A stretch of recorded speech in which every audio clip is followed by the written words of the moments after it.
Welcome to the Tech Egg. Don't get scrambled. Enjoy the video. You'll begin by making the basics reliable. Plug the Apple Watch into its charger and confirm your iPhone is updated, unlocked, and has Bluetooth on. Once done, press and hold the watch side button to power it on. Make sure the Apple logo appears. Place the watch next to the iPhone and wait for the pairing animation or a pairing prompt on your phone. This step creates a secure link between devices so they can exchange settings and let you continue setup. Once the pairing screen appears, open the Watch app on your iPhone and follow the on-screen camera method to align the animated pattern. Pairing exchanges encryption keys for security.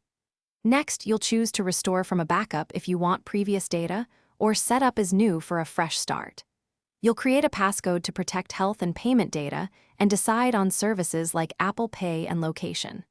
While the watch syncs, keep both devices near each other so apps and content transfer smoothly. To complete activation, personalize your watch face, add key complications, and adjust notification preferences so the watch matches your priorities.